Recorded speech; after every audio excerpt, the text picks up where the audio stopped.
बिमा बिफानिफ्राय 10 थाखा 20 थाखा खावना लांनानै बिरि गोथां जेनाखि बे नेपालि दखानदार बे नेपालि दखानदारखौहाय 50 लाख जमा खालामनानैहाय दोनबावनो थोनदों जाहैदों।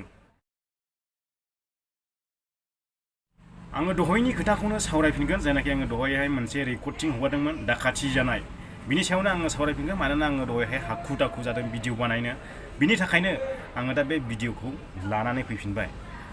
बे जाथायानो जादोंमोन जाहैबाय जोंनिनो चिरां जिल्लानि सिङाव थानाय जमनागुरि होननाय गामियाव दाबसे बे जमनागुरिनि जायनाखि दाखाथि जादों बे बिगोमाया जोंनि बर'आनो आरो बिथाङा गय फायखारि मावो गय फालांगि मावनानै जायो ओमफ्राय मालि बिथायाव जादों दाबसे ओमफ्राय बे मालि बिथायाबो बे जमनागुरिजोंनो खाथि खाथि आगा फासाल' जायो गैयाब्लाबो 5 किल'मिटार 6 किल'मिटार गोजान जायो आरो ओमफ्राय बेयाव मोनसे बागमारा दखान होननाय दं बागमारा बाजार बे जमनागुरियावनो जाय माहाजोना गय फालांगि मावनानैहाय रांखौहाय दोनथुमनानै लादोंमोन बिथांनिफ्राय मोनलांदों जाहैबाय गैयाब्लाबो 2,70,000 बा 80,000नि आसपास आरो माने खाथि खाथि आङो रेल खिन्थानो हानाय नंलिया नाथाय आङो जायखिया सनाजों जाबजों आङो प्लास खालामनानैहाय 2,80,000 बा 70,000 बिनि खाथियाव आङो दोनबाय। ओमफ्राय बे मालि बिथाने जायनाखि दाखाथि जाजादों बे दाखाथि जाजाग्रा न'खर मालिकआ बिथाङा नेपालि बिथाङा बे मालि बिथानि बागमारा दखान होननायावहाय मोनसे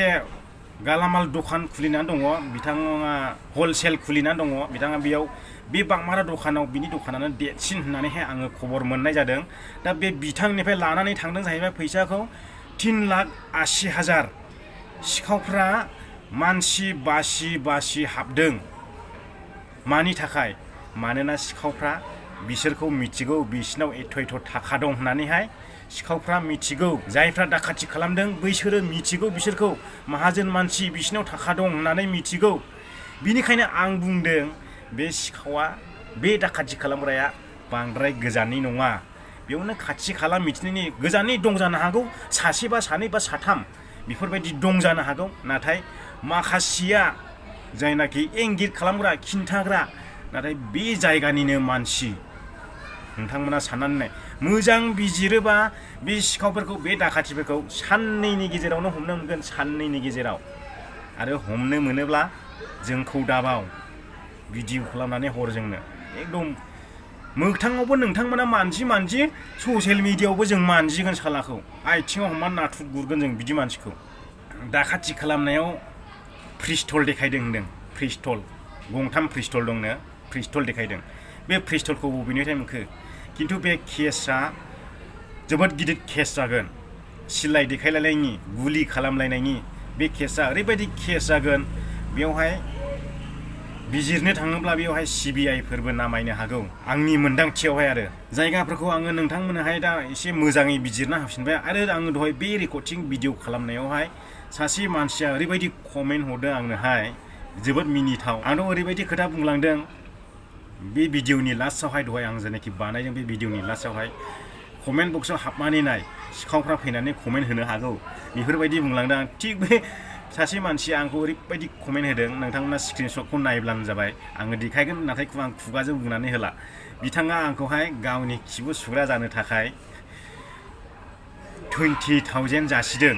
नाथाय बे खामानिखौ मावनोहाय आं राजि लेंहरदोल' आंनो न'नि एड्रेसल' हरदो खिबुल' सुना होनायथ' माथो गिदिर बाथ्रा बे आंनि थाखाय खिबु सुनानै 20,000 मोनजानायाबो आंनि थाखाय साख्रि एड्रेसल' हरदो आङो बे खामानिखौ मावनो राजि आङो मावहैगोन माथो खामानि दं खिबुल' सुना होथारनाय बेयावनो आङो 20,000 मोनजागोनब्ला आं मानो मावा जेनो आङो मावहैगोन फायखानानै खि गारनांगौ होनबाबो गारहैगोन आङो मावहैगोन गारहैगोन नाथाय मास मोनसे मोननैनि उनावहाय आङो 20,000 खुरि बुजायनो हायाब्ला गाग्लिनानै फैगोन नैबे बिथाङा बेखौ मिथिखा साला नंखाय बाखाय बेवहाय कमेन्ट होनो फैदों आंखौ बिमा बिफानिफ्राय 10 थाखा 20 थाखा खावना लांनानै बिरि गोथां सोबग्राफ्रानो आंखौहाय 20,000 बेथन होनो फैदों 20,000 बेथन होनो फैदों दाख्लैसो नोमानिफ्राय नोङो 10 थाखा खावनानै चक्लेट जाहैदों बिरि सोबहैदों आरो नों आंखौ बिदि कमेन्ट होनो फैबावदों राजा ब्रह्म मिनिनो ओंखारदों आं बिदि मानसि एकदमबारे मेन्टेलसो सानो आङो बिदि मानसिखौहाय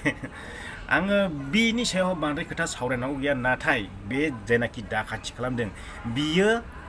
जोबोद जोंनि थाखायहाय बिपद लाबोगोन आरो जोंनि समाजावहाय गुलाय गुजाय खालामगोन आरो दहाय सोंबावदों मानसिफ्रा बर'ना हारसा मानसिफ्रा बर'आनो बर' रावजोंनो रायलायदों नाथाय मोखां खाथेजोबदों होननानै बुंदों आरो बिसोरो खिथालांबावदों गावसोर 40 जन ग्रुप दङ होननानैहाय आरो बिनि गेजेरजोंनो जेनाखि बे नेपालि दखानदार बे नेपालि दखानदारखौहाय 50 लाख जमा खालामनानैहाय दोनबावनो थोनदों जाहैदों बे नेपालि दखानदारखौहाय बिनिखायनो आं बुंदों जायफ्रानाखि दाखाथि खालामदों नोंथांमोना 75 लाख जमा खालामनानै दोनबा जाबाय होमब्लाबो नोंसिनि केस गेलेनो थाखाय बे फैसाया थोनाय नङा बेखौ मिथिखा बेखिनिखौ बुंनानै आङो दिनैनि भिडिअखौ बेयावनो फोजोबबाय गोजोन्थों भिडिअखौ शेयार खालामो दाबाव लाइक खालामो दाबाव चेनेलाव गोदान हाबफैदोंब्ला साबस्क्राइब खालामो दाबाव